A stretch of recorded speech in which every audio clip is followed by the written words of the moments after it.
ចាទុកគ្រាន់អត់បងចន្លោះហ្វ្រីយកចន្លោះប្រើហើយបងនេះបងចាអរគុណបង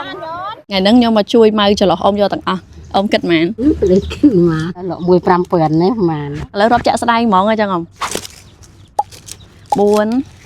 អញ្ចឹងទាំងអស់27ដុំហើយអ៊ំសប្បាយចិត្តអត់ពេលខ្ញុំទិញទាំងអស់អញ្ចឹងសប្បាយចិត្តណាស់នាងអ៊ំឥឡូវសាក់ខ្ញុំដាក់កាមេរ៉ាមួយមើលនេះអ៊ំប្រាក់អូ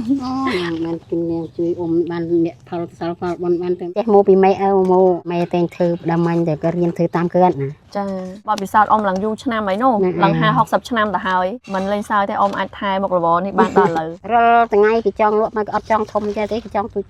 ចាបោះអ៊ំធំមែនតើអ៊ំធំធ្វើចន្លោះនេះក្នុងភូមិនេះធ្វើច្រើនគ្នាធ្វើច្រើនតែគេធ្វើរាល់ថ្ងៃធ្វើលក្ខណៈថាជាអាជីពឯងគេធ្វើរាល់ថ្ងៃបើអ៊ំមានលុយទិញជឿគេក៏បានចង់បានរាល់ថ្ងៃដែរខ្លះណាក៏ទៅដូរស្រូវខ្លះណាក៏លក់ខ្លះទៅណាចាយើងអត់មានលុយក៏យើងលក់ខ្លះទៅលក់ខ្លះដូរស្រូវខ្លះចាអញ្ចឹងមិនរងចាំយូរទេគឺថាខ្ញុំទៅចាប់ម៉ួយតាមផ្លូវហ្មង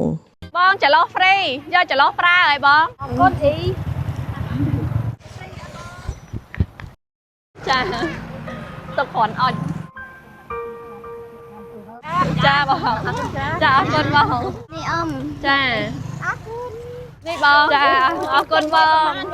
នេះអ៊ំច្រឡោះនេះអ៊ំមកទីអរគុណចាមានចន្លោះនិយាយទៅការចែកចន្លោះរបស់ខ្ញុំហ្នឹងគឺថាជោគជ័យខ្លាំងមែនតែនព្រោះថាចែកប្រហែលជា10នាទីគឺអស់បងថាខែភ្លៀងចេះកំពុងតរអីបកាត់ភ្លើងបបាក់គាត់ថាបានចែកចន្លោះអញ្ចេះស្រួលបណ្ដោយផតគឺអូនបានអស់ច្រឡោះ